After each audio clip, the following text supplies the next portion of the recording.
Everyone, आप सभी का स्वागत है मेरे चैनल जिसका नाम है मिसेस आनंद क्लासेस और मैं हूँ स्मृति। तो लास्ट क्लास हमने टिश्यू चैप्टर के ऊपर पढ़ा था। टिश्यू चैप्टर का मेरा 2 पार्ट है, पार्ट 1 एंड पार्ट 2। उसमें मैंने चैप्टर को कंप्लीट कर दिया है। काइंडली आप लोग उसको जाकर देख लीजिए। तो मैं आज chapter number 7 diversity in living organism start कर रही हूँ। ठीक है, डाइवर्सिटी का मतलब क्या होता है? डाइवर्सिटी का मतलब वेराइटी।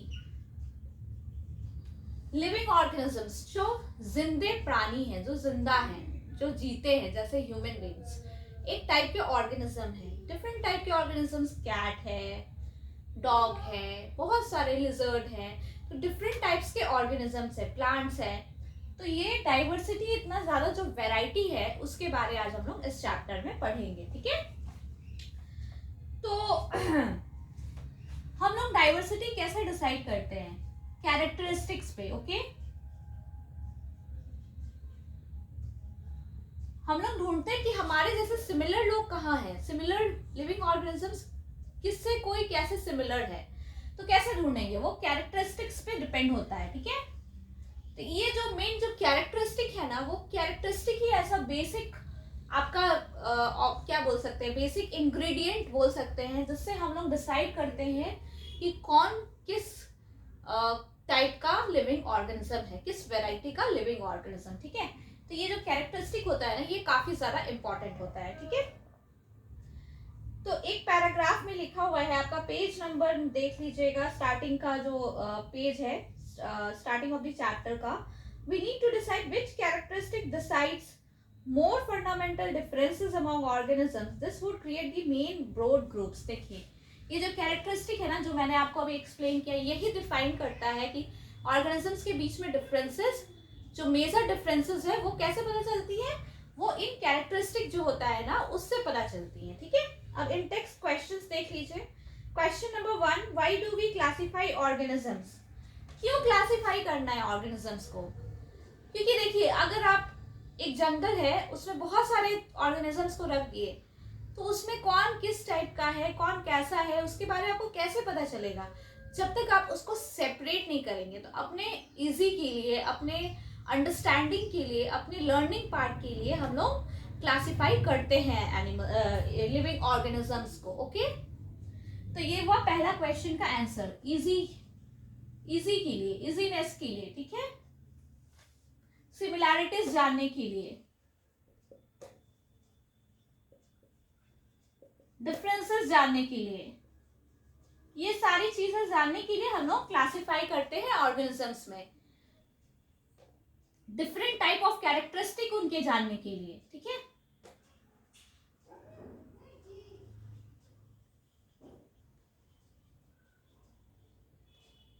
इस वजह से भी हम लोग क्लासिफाई करते हैं। सेकेंड क्वेश्चन क्या है? Give 3 examples of the range of variations that you see in life forms around you. Range of variations आप देख सकते हैं। फॉर एग्जांपल, आप रैट ले लीजिए, आप कोई प्लांट ले लीजिए, आप कैट ले लीजिए, उनमें क्या वेरिएशंस दिखता है। रैबिट ले सकते हैं, उनमें क्या वेरिएशंस दिखता है, वो आप नोट डाउन कर सकते हैं। किसी भी ऑर्गेनिज्म को आप लेके ये कर सकते हैं। ठीक है, अब 7.1 में क्या दिया? What is the basis of classification? तो क्या बेसिस होना चाहिए क्लासिफिकेशन का? ठीक है,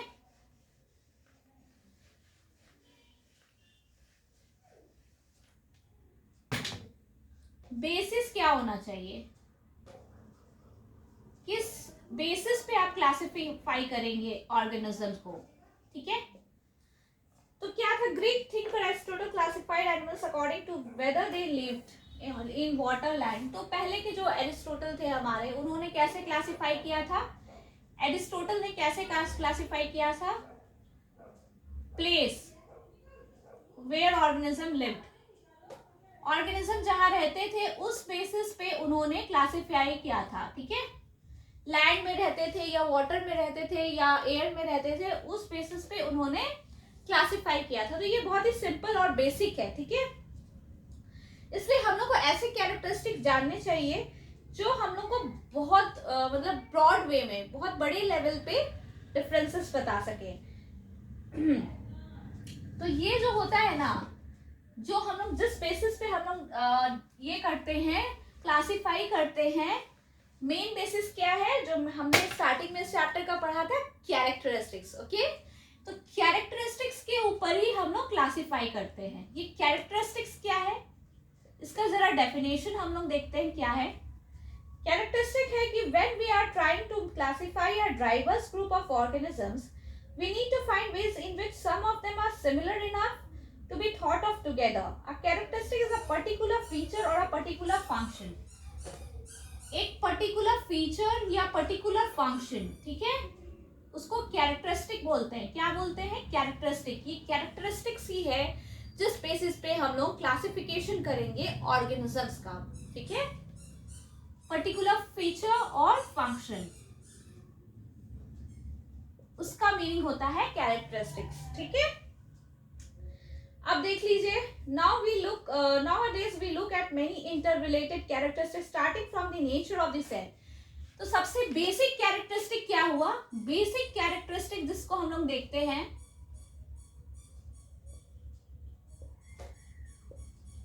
वो क्या है? सेल। सेल के बारे हमने बहुत अच्छे से पढ़ा था, तो काइंडली आप वो भी वीडियोस जाके मेरे चैनल पे देख सकते हैं। ओके, सेल, ठीक है।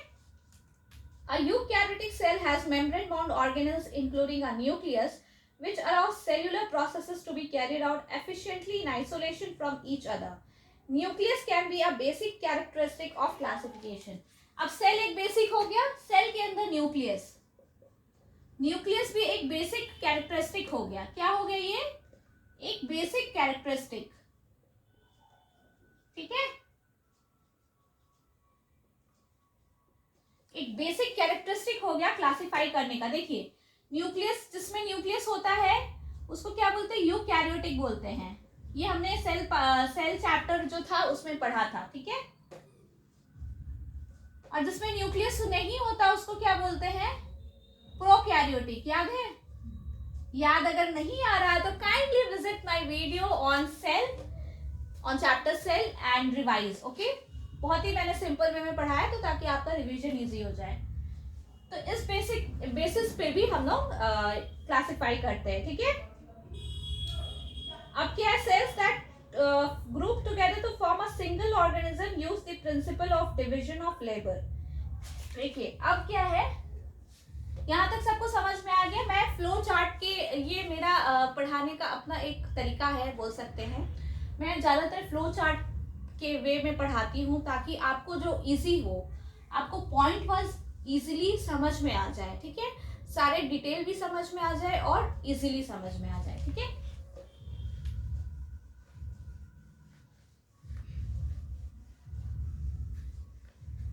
अब देखिए, अब बॉडी डिजाइन, जो बॉडी डिजाइन होता है ना ऑर्गेनिज्म का, उस बेसिस पे हम लोग क्लासिफाई करते हैं, ठीक है। पहला हमने क्लासिफाई किया, मैं यहाँ पे साइड में लिखती हूँ, पहला हमने क्या क्लासिफाई किया? सेल में, ठीक है। सेल हमारा बेसिक कैरेक्टरिस्टिक हो गया। सेल के अंदर क्या था? न्यूक्लियस, न्यूक्लियस के ऊपर हमने क्लासिफाई किया। फिर तीसरा क्या है? बॉडी डिजाइन, ठीक है। आप चाहे तो इसे नोट कर सकते हैं आपके रिमेंबर पार्ट करने के लिए, point to be remember. Okay, तो देखिए, जो एक सेल्स जो ग्रुप हो जाते हैं टुगेदर, डिवीजन करते हैं, तो वो अलग टाइप का बॉडी डिजाइन होते हैं, उनका अलग टाइप का फंक्शंस होता है। Instead group of cells will carry out specialised functions, this makes a very do organism produce there. देखिए, अब क्लासिफाई होता है कि ऑर्गेनिजम्स अपने से फूड ऑर्गेनाइज करते हैं या फिर बाहर से अरेंज करते हैं। तो जो अपने से मैन्युफैक्चर करते हैं फूड, तो वो प्लांट्स होते हैं, फोटोसिंथेसिस के थ्रू करते हैं। तो वो भी एक तरीका हुआ क्लासिफाई करने का। दूसरा क्या तरीका हुआ क्लासिफाई करने का? Food, on basis of manufacturing of food, ठीक है, on basis of food manufacturing. तो ये भी एक तरीका हो सकता है, ठीक है। Okay, of the animals, how does the individual's body develop and organize its different parts, and what are the specialized organs and what are the different functions? ठीक है, इस different functions ये सब भी है। Even in these few questions that we have asked, a hierarchy is developing the characteristic of body design, used for classification of plants will be very different from those important for classifying animals. Body design भी एक important part है जो plants और animals के बीच में differentiate करता है. Point to be noted, ठीक है? Body design जो है एक बहुत important part है जो differentiate करता है, differentiates between plants and animals. Okay, ये भी एक बहुत इंपॉर्टेंट पार्ट है. अब देखिए कुछ इंटेक्स्ट क्वेश्चंस आते हैं, वो हम लोग देखेंगे. ओके,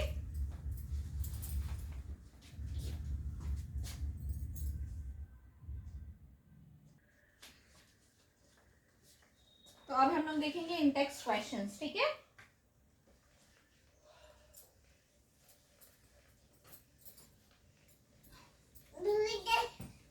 इंटेक्स्ट क्वेश्चंस में पहला क्या है? Which do you think is a more basic characteristic for classifying organisms? The place where they live, the kind of cells they are made up of. Why? More basic अभी हम लोग ने पढ़ा था. मोर बेसिक है आपका सेल्स. ठीक है, देखिए हमारा जो प्लेस है वो क्यों नहीं है बेसिक? क्योंकि देखिए अगर कोई ऑर्गेनिज्म जैसे आपका मान लीजिए कि रैबिट लैंड में रहता है, फिश भी आपका अंडर वाटर रहता है और डिफरेंट क्रोकोडाइल भी अंडर वाटर रहते हैं, पर सबका कैरेक्टरिस्टिक सेम नहीं होता है, तो ये बेसिक नहीं हुआ. Cell is the basic characteristic. ठीक है, what is the primary characteristic on which the broad division of organisms is made? तो ये भी सेल होगा, सेल होगा. Cell is the broad characteristic.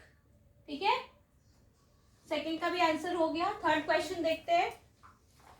On what basis are plants and animals put into different categories? देखिए दो basis है जिसमें plants और एनिमल्स, अभी हम लोग ने जस्ट पढ़ाई की थी इसके बारे में. प्लांट्स और एनिमल्स कैसे होते हैं? पहला तो इनका बॉडी डिजाइन, दोनों का बॉडी डिजाइन अलग होता है. ठीक है, और दूसरा क्या होता है? Food manufacturing. फूड मैन्युफैक्चरिंग भी एक अलग है.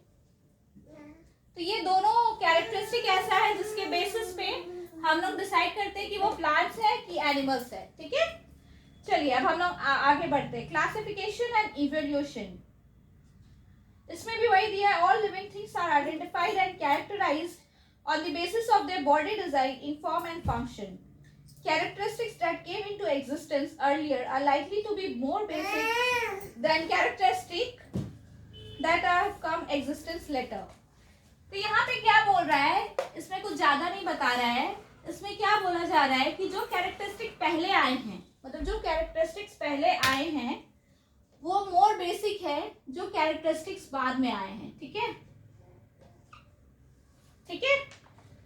This means that the classification of life forms will be closely related to their evolution. ठीक है, The origin of species. Charles Darwin ने फर्स्ट इस आइडिया को कहाँ पे बताया था? 1859 में. चार्ल्स डार्विन फर्स्ट अपने आइडिया को कब बताया था? 1859 में. 1859 में बताया था अपने बुक के through. Origin of the species. The origin of the species. ठीक है, those in the first group are frequently referred to as primitive or lower organisms, while those in the second group are called advanced or higher organisms. देखिए जो पहले group के organism होंगे ना, groups में divide है ऑर्गेनिजम्स. ठीक है, जो पहले ग्रुप के ऑर्गेनिज्म होंगे फर्स्ट ग्रुप के, उसको क्या बोलते हैं हम लोग? प्रिमिटिव और बेसिक बोलते हैं. ठीक है, और जो सेकेंड ग्रुप के होंगे उसको एडवांस्ड बोलेंगे. ठीक है, एडवांस्ड बोलेंगे. प्रिमिटिव और उसको क्या बोलेंगे? एडवांस्ड बोलेंगे. या फिर हायर ऑर्गेनिजम्स, इनको लोअर बोलेंगे और इनको हायर बोलेंगे. ठीक है, ठीक है. बायोडाइवर्सिटी की क्या मीनिंग होता है? Means the diversity of life forms. Biodiversity का मतलब क्या होता है? डाइवर्सिटी का मतलब तो वैरायटी होता है, ठीक है, वैरायटी। और बायो का मतलब क्या होता है? बायो का मतलब लाइफ फॉर्म्स होता है, डिफरेंट टाइप्स ऑफ लाइफ, ठीक है। अब फिर से इन टेक्स्ट क्वेश्चन आ गया, which organisms are called primitive and how are they different from the so called advanced organisms? Primitive मतलब जो पहले ग्रुप के ऑर्गेनिजम्स है वो प्रिमिटिव हुए, ठीक है। जो ओल्डर ऑर्गेनिजम्स है वो प्रिमिटिव हुए, सिंपल हुए, ठीक है। Will advance organisms be the same as complex organisms? Yes, okay, the answer will be yes. तो नेक्स्ट हम लोग देखेंगे हायरार्की ऑफ क्लासिफिकेशन ग्रुप्स, ठीक है।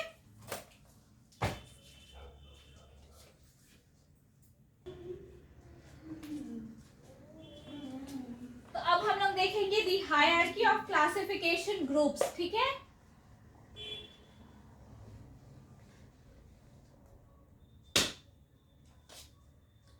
Hierarchy of classification of different groups, ठीक है।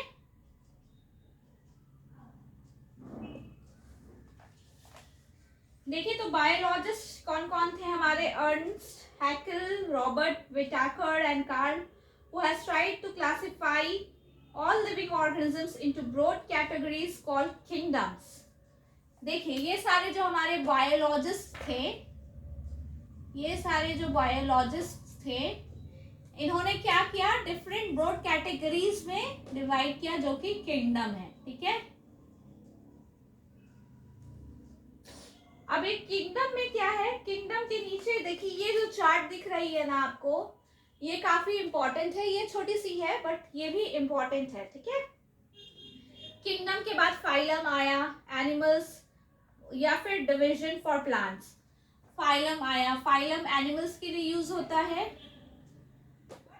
एनिमल्स के लिए, डिवीजन प्लांट्स के लिए, ठीक है। तो ये जो बेसिकली मैं उसी को लिख रही हूँ जो दिया है। फिर उसके बाद क्लास आता है, क्लास के बाद ऑर्डर आता है, फिर फैमिली आता है, फिर जीनस आता है, फिर स्पीसीज आता है। By separating organisms on the basis of a hierarchy of characteristics into smaller and smaller groups, we arrive at the basic unit of classification, which is a species. So what organisms can be said to belong to the same species? देखिए सबसे निचला हिस्सा क्या है? ये सबके बाद species. तो स्पीसीज जो हो गया हमारा, क्या हो गया? Basic unit of classification. What is the basic unit of classification? That is species, okay? Which is the question, एक short question लिख सकते हैं, which is the basic unit of classification?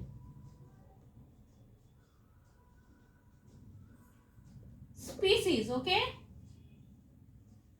Species एक बेसिक यूनिट है, basic unit of classification है, ठीक है। The important characteristics of the 5 kingdoms of Whittaker are as follows. Important characteristics क्या है?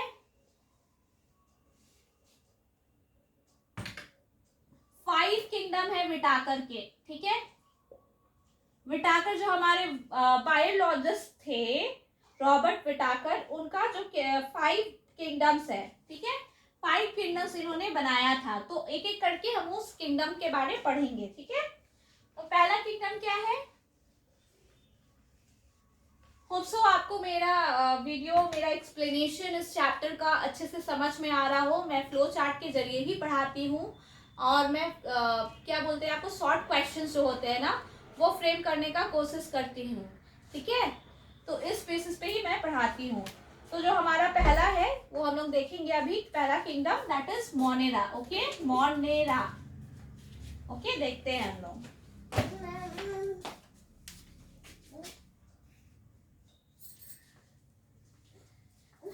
तो ये जो हमारा पहला किंगडम है मोनेरा, इसमें क्या ऑर्गेनिजम्स होते हैं? इसमें डिफाइंड न्यूक्लियस नहीं होता है, ठीक है। मैं एक एक करके मेन पॉइंट बताती हूँ। do not have a defined nucleus, do not have a defined nucleus, okay? इनका न्यूक्लियस नहीं होता है. Nor do any of them so multicellular body designs, ना ही इनके पास मल्टी सेल्यूलर बॉडी डिजाइन होता है. ठीक है, ठीक है.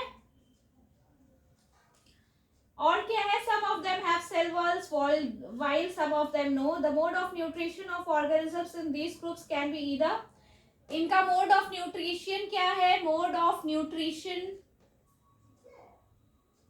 ये अपने से भी प्रिपेयर करते हैं और दूसरों से भी लेते हैं, दूसरों को भी खाते हैं. ठीक है, ऑटोट्रॉपिक भी होते हैं. ऑटोट्रॉपिक का मतलब क्या होता है, जो खुद से अपना फूड प्रिपेयर करते हैं. ठीक है, हेट्रोट्रॉपिक का मतलब क्या होता है, जो इन्वायरमेंट से लेते हैं. ठीक है, derives from the environment, okay? environment से derive करते हैं, prepares own food. तो ये दोनों टाइप के होते हैं. ठीक है, इंक्लूड्स, इनका एग्जाम्पल देख लीजिए. एग्जाम्पल एग्जाम में लिखना बहुत ज्यादा इंपॉर्टेंट होता है और इससे पता चलता है कि आपको इस टॉपिक का नॉलेज है. ठीक है, तो एग्जाम्पल्स के साथ हमेशा एक्सप्लेन कीजिए. तो इस टॉपिक जो हमारा मोनेरा किंगडम है, इसमें 3 पॉइंट बहुत इंपॉर्टेंट है. इनका कोई डिफाइंड न्यूक्लियस नहीं होता है, ना ही ये मल्टी सेल्यूलर बॉडी डिजाइन होता है. इनका मोड ऑफ न्यूट्रिशन क्या है, ये ऑटोट्रॉपिक भी है और हेट्रोट्रॉपिक भी है. और लास्ट जो पॉइंट है वो एग्जाम्पल है. एग्जाम्पल में कौन कौन से ऑर्गेनिजम्स आते हैं, बैक्टीरिया आते हैं, फिर आते हैं आपके ब्लू ग्रीन एल्गे, और भी जो आपके बुक में एग्जाम्पल दिया है वो आप लिख सकते हैं. ठीक है, ठीक है. अब नेक्स्ट क्या है, प्रोटिस्टा. Protista kingdom. अब हम लोग देखेंगे प्रोटिस्टा. आप नोट करना चाहते हैं तो आप नोट मेकिंग कर सकते हैं, काफी इजी होगा आपको याद करने में.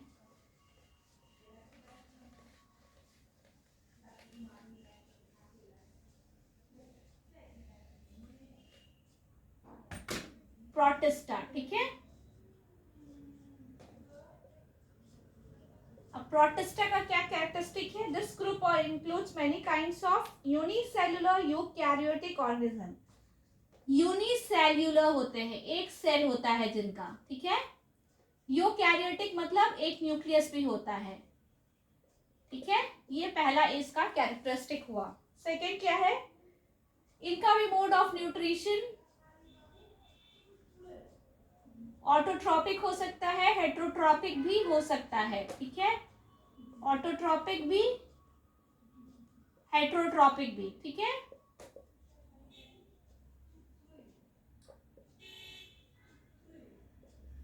ठीक है. इसका एग्जाम्पल्स क्या हुआ,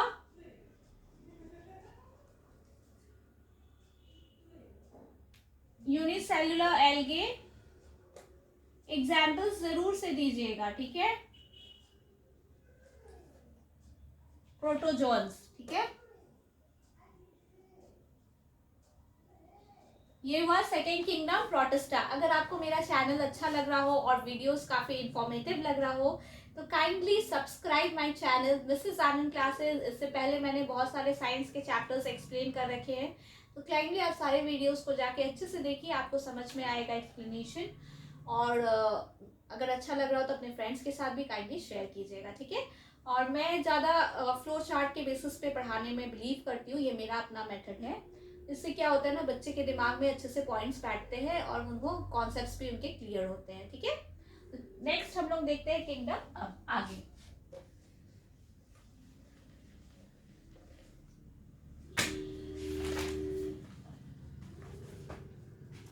फंजाई. ठीक है, नेक्स्ट है हमारा fungi. These are heterotrophic eukaryotic organisms. ये क्या होते हैं, हेट्रोट्रॉपिक होते हैं. ठीक है, यूकैरियोटिक, इनका भी एक न्यूक्लियस होता है.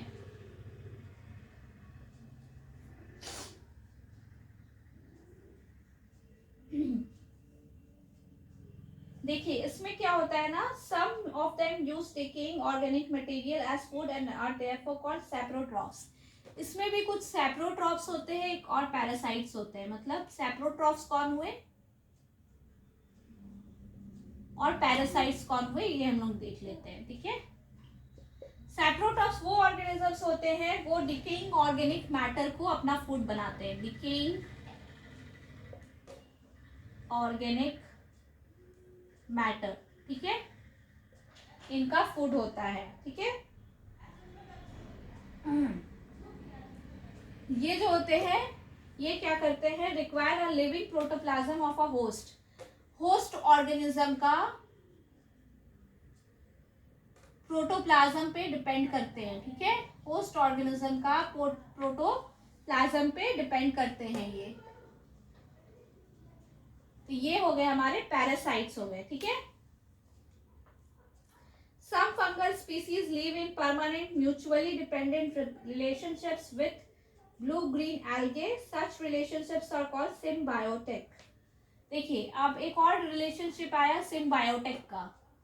सिम्बायोटिक क्या होता है, म्यूचुअल डिपेंडेंसी होता है, दोनों एक दूसरे पे डिपेंडेंट होते हैं। ठीक है, सिम्बायोटिक क्या होते हैं, जो म्यूचुअली डिपेंडेंट होते हैं, मतलब दोनों परमानेंटली एक दूसरे के साथ वो रहते हैं। ठीक है, जैसे देख लीजिए कि ग्रीन एल्गे के साथ रिलेशनशिप है ब्लू ग्रीन एल्गे के साथ सब फंगल का, फंगल स्पीसीज का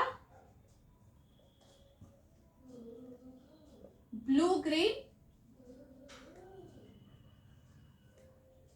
एल्गे के साथ परमानेंट रिलेशनशिप रहता है, ये साथ में ही रहते हैं, तो इसको बोलते हैं सिम्बायोटिक, म्यूचुअली डिपेंडेंट होते हैं। ठीक है, ये टर्म बहुत इंपॉर्टेंट है, mutually dependent. Okay, they are mutually dependent. अब हम लोग देखते हैं फोर्थ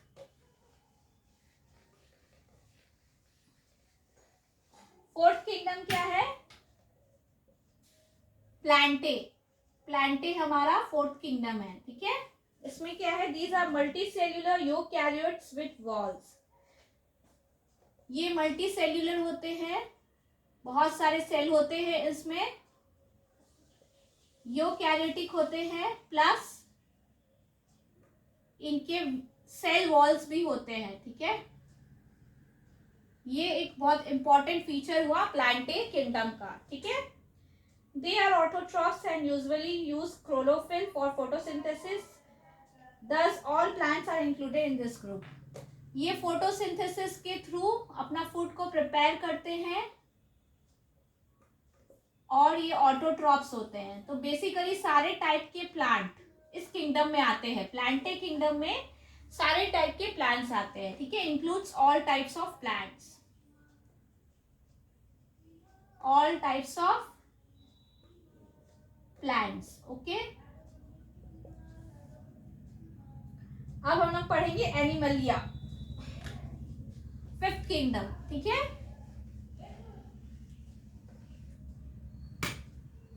फिफ्थ किंगडम में क्या है, एनिमलिया। एनिमलिया कैरेक्टरिस्टिक देखते हैं, these include all organism which are multicellular eukaryotes without cell wall. All organisms, all multicellular organisms. ठीक है,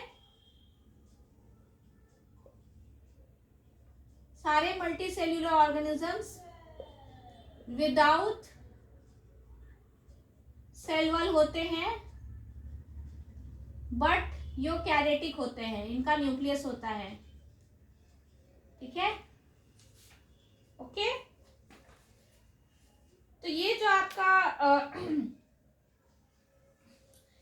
आपका एक फ्लो चार्ट दिया हुआ है ना बुक में, वो बहुत इंपॉर्टेंट है। ठीक है, ये जो दिया हुआ है आपका 7.4 द 5 किंगडम क्लासिफिकेशन, ये काफी इंपॉर्टेंट है। ठीक है, with cell wall, without cell wall, ये बहुत इंपॉर्टेंट है, इसको देख लीजिएगा। ठीक है, मैं एक बार यहाँ पे फिर से बना के आपको समझा देती हूँ। देखिए जो हमारा ऑर्गेनिजम्स है वो कैसे क्लासिफाई हुआ है। ठीक है, ऑर्गेनिजम्स को हमने पहले सेल के थ्रू क्लासिफाई किया, न्यूक्लियस के थ्रू। तो क्या हुआ, प्रोकैरियोट्स, यूकैरियोट्स। ओके, इसमें ये क्लासिफाई हुए। इसमें यूनिसेल्यूलर प्रोकैरियोट्स में यूनिसेल्यूलर कौन है? हमारा मोनेरा किंगडम, जो हमारा सबसे पहला किंगडम था ना मोनेरा, वो आता है। सेकेंडली क्या आता है? यूकैरियोट्स में भी यूनिसेल्यूलर आता है। इसमें कौन आते हैं? हमारे प्रोटिस्टा। प्रोटिस्टा ग्रुप के बारे हमने पढ़ा ना, किंगडम के बारे, वो आते हैं। अब देखिए मल्टी सेल्यूलर, मल्टी सेल्यूलर में क्या आता है? अभी हमने पढ़ा ना, किसी के सेल वॉल है, किसी के सेल वॉल नहीं है, तो इसमें भी दो कैटेगरी में हम लोग डिवाइड कर सकते हैं, with cell wall, without cell wall. ठीक है, ये परफॉर्म नहीं करते हैं फोटोसिंथेसिस,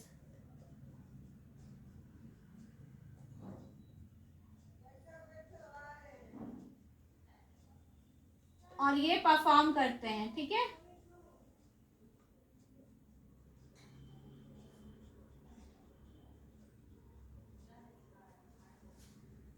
ठीक है।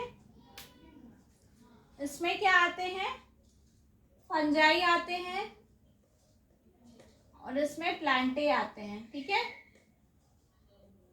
तो ये क्लासिफिकेशन हुआ 5 किंगडम का। चलिए इंडेक्स क्वेश्चंस देख लेते हैं।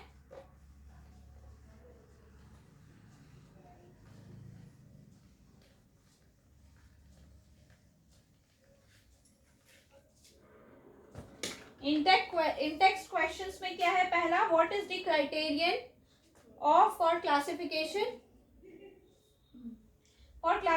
Of organisms as belonging to kingdom Monera और प्रोटिस्टा। मोनेरा और प्रोटिस्टा में क्या क्लासिफिकेशन था? मोनेरा और प्रोटिस्टा। ठीक है, इसमें हमने कैसे क्लासिफिकेशन किया था? न्यूक्लियस के बेसिस पे, न्यूक्लियस के बेसिस पे। ठीक है, न्यूक्लियस था, न्यूक्लियस के बेसिस पे ये दोनों ग्रुप्स में क्लासिफिकेशन हुए। In which kingdom will you place an organism which is single celled, eukaryotic and photosynthetic. हम लोग किस में पढ़ेंगे? प्रोटिस्टा में। ठीक है, प्रोटिस्टा ग्रुप में, क्योंकि वो यूनिसेल्युलर है इसीलिए प्रोटिस्टा ग्रुप में आएंगे।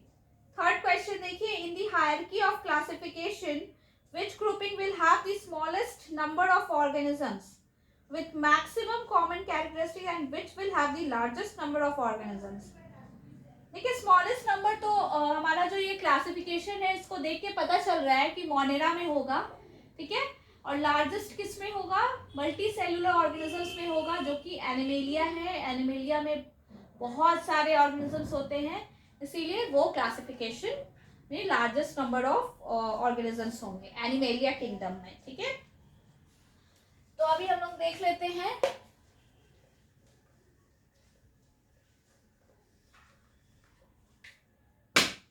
प्लांटे। प्लांटे का और भी क्लासिफिकेशन है, तो हम लोग प्लांटे का क्लासिफिकेशन देख लेते हैं। आज हम लोग प्लांटे का क्लासिफिकेशन तक करेंगे, नेक्स्ट क्लास में एनिमेलिया का करेंगे। ठीक है, तो प्लांटे के अंदर क्या क्या है? फर्स्ट है the first level of classification among plants depends on whether the plant body has well differentiated distinct parts. इसका 3 लेवल में क्लासिफिकेशन है। पहला क्या है, दूसरा क्या है, और तीसरा क्या है, वो हम लोग देखते हैं। डिफरेंशिएट बॉडी है, डिस्टिंक्ट पार्ट है कि नहीं, डिफरेंशिएटेड बॉडी है कि नहीं। ठीक है, दूसरा स्पेशल टिश्यूज है कि नहीं डिफरेंशिएटेड बॉडी में। ठीक है, स्पेशल टिश्यूज। और तीसरा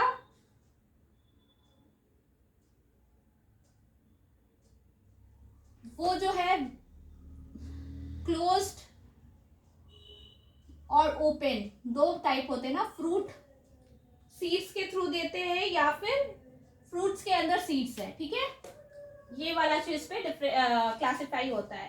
तो पहला हम लोग देखेंगे, काइंडली नोट में नोट कर लीजिए, इसको नोट कर लीजिए प्लीज।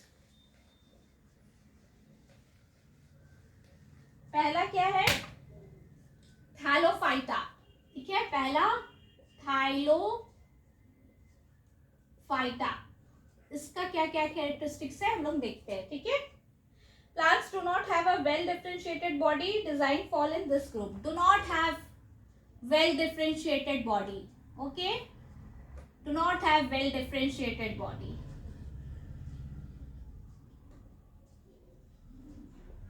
ठीक है? The plants in this group are commonly called algae. Examples क्या हुए? Algae.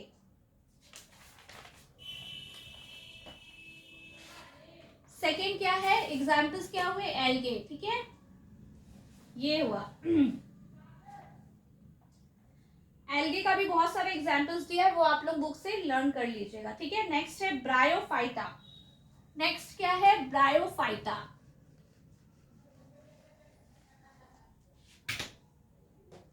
ब्रायोफाइटा, ठीक है। These are called the amphibians of the plant kingdom. इसको क्या बोला जाता है, एम्फीबियंस भी बोला जाता है प्लांट किंगडम का, ठीक है। एम्फीबियंस एक इंपॉर्टेंट टर्म है, इसको ध्यान में रखिएगा। The plant body is commonly differentiated to form stem and leaf-like structure. However, there is no special tissue. इनका क्या होता है, डिफरेंशिएटेड बॉडी तो होता है, ठीक है। They have a differentiated body, okay? But no special tissues, कोई स्पेशल टिश्यूज नहीं होते हैं, ठीक है। No special tissues, no special tissue for the conduction of water and other substances. Examples are moss and marchantia. Example क्या है, example हमेशा लिखिएगा आंसर में, मॉस एंड मार्केंटिया, मार्केंटिया, ठीक है। अब हम लोग थर्ड देखते हैं क्या है, थर्ड है टेरिडोफाइटा। थर्ड है टेरिडोफाइटा।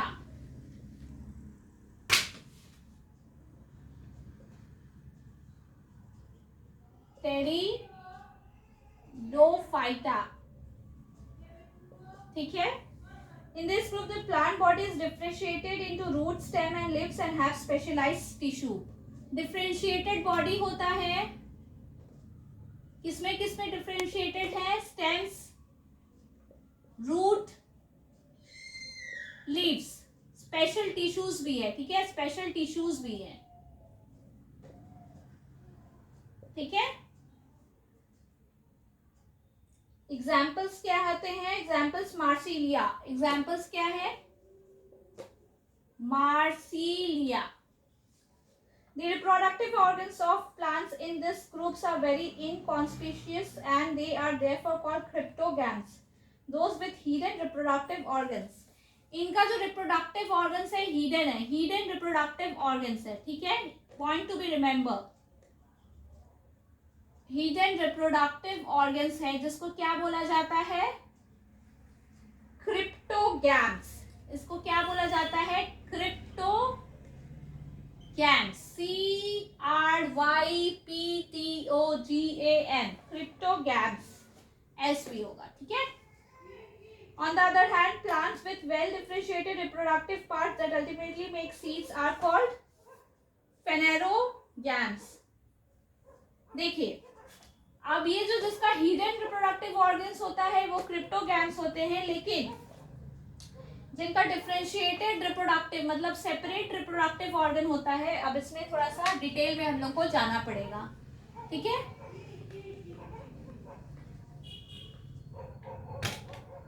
हिडन वाला होता है और ओपन वाला जो होता है, जो प्रिपेयर करता है सीड्स को, डिफरेंशिएटेड रिप्रोडक्टिव ऑर्गन होता है उसको फेनेरोगैम्स बोलते हैं, फेनेरोगैम्स, ओके। इसको हम लोग ने क्या बोला, क्रिप्टोगैम्स, ठीक है। They consist of the embryo along with stored food which assist for the initial growth of the embryo during germination. This group is further classified based on whether the seeds are naked or enclosed in fruits. देखिए, अब तो ये हुआ कि reproductive organ जो है वो differentiate है, ठीक है। तो अब ये जो सीड्स प्रोड्यूस करते हैं वो फेनेरोगैम्स में होते हैं, लेकिन ये जो फेनेरोगैम्स है वो भी दो ग्रुप में डिवाइडेड है, ठीक है। जिम्नोस्पर्म्स, जिम्नोस्पर्म्स, ठीक है, और एंजियोस्पर्म्स, एंजियोस्पर्म्स दो ग्रुप में है, ठीक है। This term is derive from two Greek words means naked, मतलब इसका जो सीड्स होता है वो फ्रूट्स में एनक्लोज नहीं होता, वो ऐसे ही ओपन रहता है, ठीक है। The plants of this group bear naked seeds and are usually perennial evergreen. Examples क्या होता है? Pine, deodar, pine, deodar, ठीक है। और एंजियोस्पर्म्स में क्या होता है? टू ग्रीक वर्ड से बना है, एंजियो का मतलब कवर्ड, ये दो टर्म्स का है, ठीक है। ये भी जिम स्पर्म, ठीक है। जिम्नो, ये दो टर्म से बना है, जिम्नो और स्पर्म्स। जिम्नो का मतलब क्या होता है? नेकेड। रुकिए मैं इसे दिखाती हूँ। जिम्नो का मतलब क्या होता है? नेकेड। और इसका मतलब क्या होता है? कवर्ड, कवर्ड, ठीक है। इसका मतलब होता है सीड, ये भी सीड होता है, ठीक है। पर इसमें क्या कवर्ड रहते हैं। These are also called flowering plants. इनको हम लोग क्या बोलते हैं? फ्लावरिंग प्लांट्स भी बोलते हैं, okay. The seeds develop inside an ovary. Plant embryos in seeds have structure called cotyledons. Cotyledons are called seed leaves because in many instances they emerge and become green when the seed germinates. Cotyledons किसको बोलते हैं? Seed leaves को बोलते हैं, ठीक है। इससे germinate होता है हमारा seed. The angiosperms are divided into two groups on the basis of number of cotyledons present in the seeds. देखिए अब एंजियोस्पर्म भी डिवाइड है, मुझे थोड़ा सा रब करना पड़ेगा।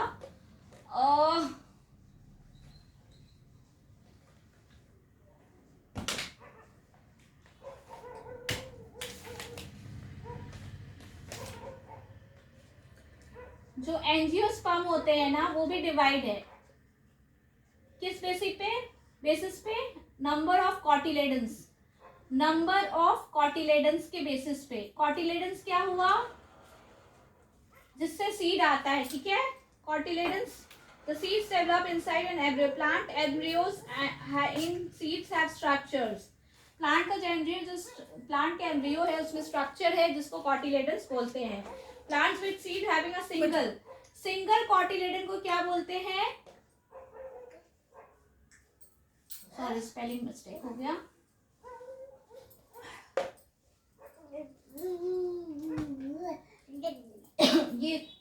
ये जो एंजियोस्पर्म्स है वो भी नंबर ऑफ कॉटिलेडन्स में डिवाइडेड है, सिंगल और टू और सिंगल। सिंगल वाले को क्या बोलते हैं? मोनो। मोनो मतलब वन होता है, ठीक है। मोनोकॉटिलेडन्स। और दो जिसमें होता है उसको डाइकॉट्स बोलते हैं। दो, डाई का मतलब टू होता है और कॉट्स मतलब कॉटिलेडन्स का शॉर्ट फॉर्म हो गया। तो ये था हमारा प्लांटे, मतलब प्लांट किंगडम का पूरा मैंने आज आपको एक्सप्लेन कर दिया। जो भी उसके सब ग्रुप्स हैं उसको एक्सप्लेनेशन दिया है। नेक्स्ट क्लास में हम लोग एनिमेलिया का करेंगे, उसके बाद ये चैप्टर फिनिश हो जाएगा। तो इसका भी 2 पार्ट में वीडियो आएगा। एक और जो पार्ट आएगा उसमें एनिमेलिया का हम लोग सारे ग्रुप्स को देखेंगे और स्टडी करेंगे, ठीक है। तो इसका इंडेक्स क्वेश्चंस हम लोग देख लेते हैं। Which division among plants has the simplest organisms? Simplest organisms किसमें है? थाइलोफाइटा में है, ठीक है। How are pteridophytes different from the phanerogams? Pteridophytes और फेनेरोगम्स में क्या डिफरेंस है? देखिए हम लोग ने पढ़ा था अभी। टेरिडोफाइट्स में क्या हम लोग का जो है प्लांट बॉडी डिफरेंशिएट होता है, उसका स्पेशलाइज्ड कंडक्ट टिश्यू होता है। और जो हमारा ये है फेनेरोगम्स, वो रिप्रोडक्टिव पार्ट्स होते हैं, वो पार्ट है हमारे टेरिडोफाइटा के पार्ट ही है, लेकिन उसमें डिफरेंशिएटेड रिप्रोडक्टिव ऑर्गन्स होता है। तो ये बहुत इजी क्वेश्चन है आपके इन टेक्स्ट के।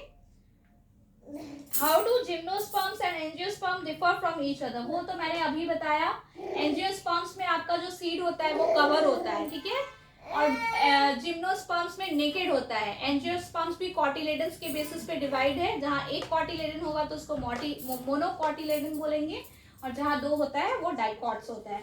तो इस तरह से ये पार्ट 1 मेरा कंप्लीट होता है। हम लोग का चैप्टर का डाइवर्सिटी इन लिविंग ऑर्गेनिजम्स का पार्ट 1 था ये, ठीक है। नेक्स्ट क्लास में हम लोग पार्ट 2 करेंगे, जिसमें हम लोग एनिमेलिया को कवर करेंगे और ये चैप्टर कंप्लीट करेंगे। अगर आपको मेरा वीडियो अच्छा लग रहा हो तो काइंडली लाइक कीजिए, अपने फ्रेंड्स के साथ शेयर कीजिए और सब्सक्राइब कीजिए मेरे चैनल को। Thanks a lot for watching.